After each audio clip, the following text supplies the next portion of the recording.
I was not expecting that price. The other week, Sigma officially announced a brand new 24-70 f2.8 art lens designed specifically for Sony E-mount. Now, when they made the announcement, they didn't include a price to go with that. So when I did the video about the announcement, obviously I couldn't talk about how good a value for money a lens it was going to be, because I didn't have a frame of reference. Now, the only frames of reference that we really have is the Sony 24-70 f2.8 G Master lens, which is currently about $2,200 US or about £1,900 UK, or the Tamron 28-75 f2.8, which is about $850 US and about £750 UK. So I, for one, and I think quite a few people, were expecting the Sigma to be priced somewhere around about £1,500, $1,600, making it a fairly cheap offering under the Sony G Master. Except the pre-order price that they've announced is only $1,099 US or £1,049 UK. That is a lot cheaper than I think anyone was actually expecting, and certainly makes it a serious contender for Sony shooters looking for a 24-70mm lens. But is it going to be worth it? We still don't know, because at the minute no one's been able to get hold of the lens to actually do hands-on reviews, so we don't know how well it performs. Now granted, since switching to the Global Vision design, I can't remember the last time Sigma actually made a bad full-frame lens, so you kind of presume it's safe to say that this is going to be a very good performing lens. However, will it be comparable to the Sony G Master for half the price? Remains to be seen. Now, I've already seen so many people online saying they've already put a pre-order in for this Sigma lens. They're already on the cusp of selling their Tamron to buy the Sigma. Personally, I would still wait until reviews have come out just to be sure. Because there's one thing I've learned about Sigma lenses over the years is that they don't really match up entirely to their technical specifications. By that I mean I've had most of the Sigma art lenses. I've had the 20, the 24, the 35, the 50 and the 85. And as I've been slowly switching these for Sony equivalent lenses, I've been comparing up each one. So I compared up the 85mm together, I compared up the 50mm Sigma to the 55mm Zeiss, and I compared the 35mm art to the new 35mm Sony. And I found the same traits in every single one. The first is that the focal length is never quite what Sigma advertise.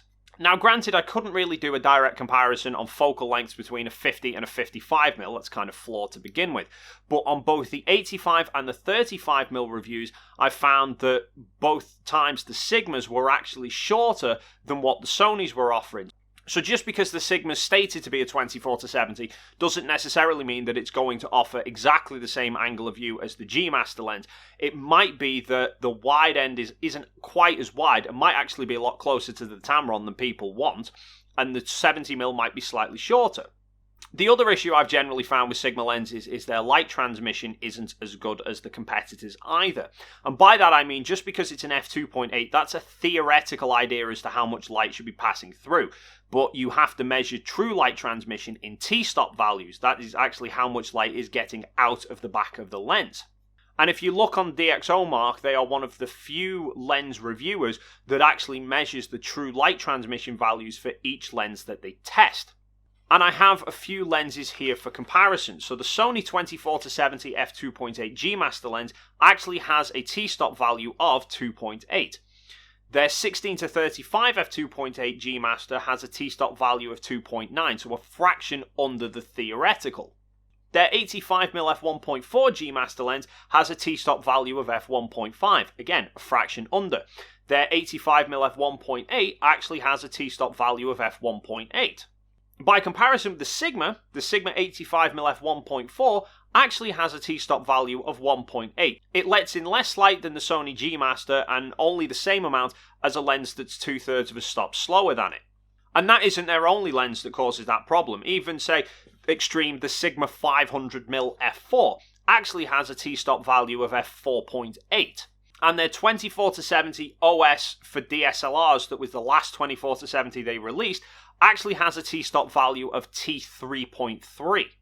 By comparison, the Tamron 24-70 f2.8 for their DSLRs has a T-stop value of 2.9. Now, granted, DxOMark have yet to test the 28-75, so I don't know what the T-stop values of this is, but Sigma tend to be about 2/3 of a stop slower than what they advertise. So even though the new 24-70 is on paper an f2.8, I'll be surprised if it's actually got the light transmission of a 2.8. It'll probably be closer to about f3.2.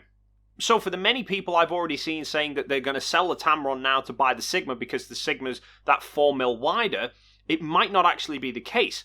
When you actually get the two up side by side, you might find that there's not really that much of a difference, and the light transmission of this lens might actually be better. Now, obviously, there's more factors than just the focal length and the light transmission to consider. You've obviously got how sharp is the lens going to be. Sigma Art lens, probably pretty sharp, but then again, so is this, and so is the G Master lens. Then you've got the out of focus rendering, the bokeh and stuff. This isn't really the best for that sort of thing. The G Master is better, and Sigma Art lenses are generally quite good for that. So I'm not saying that the Sigma Art lens isn't going to be worth the $1,100 price tag. And I will go out on a limb and say that I think the Sigma will offer better value for money than the Sony G Master lens, because the Sigma's half the price. There is no way in hell it's only going to be half the performance. But I think quite a lot of people are jumping the gun to presume that the Sigma is going to be a better value for money offering than this, when this is $200 less, and we don't actually know how well the Sigma compares up to it just yet. Now, I am not personally going to be pre-ordering the Sigma. I have absolutely no interest in the Sigma because I have absolutely no issue with the Tamron lens. The Tamron does exactly what I want it to do perfectly well. I wanted a lightweight, travel-friendly, general-purpose lens to handle day-to-day photographs. This does that perfectly. I don't really miss the 24mm focal range, and the Sigma is a heavier lens than this. So for me, I'm going to stick with the Tamron. That's not to say, obviously, you shouldn't order the Sigma if the Sigma suits you. All I would say is maybe don't jump the gun and order the Sigma if you already have an alternative in place. You might as well hang fire and wait and see, because for all you know, you'll order the Sigma now and then it'll arrive and it won't be any better than what you already had, and then you'll just be hunting for something else. But what do you make of this announcement for the price of the Sigma? Is this around about what you were expecting, or are you like me, were you expecting quite a bit higher? Have you pre-ordered the lens? Are you considering pre-ordering the lens, or is it not really for you, and if so, why? Leave your thoughts and comments in the box down below. While you're down there, if you haven't already, please consider hitting the subscribe button, and there is also a link to my Patreon account where you can find some exclusive behind the scenes and some exclusive prize gear giveaways as well. Thank you so much for stopping by, and hopefully I'll see you in the next video.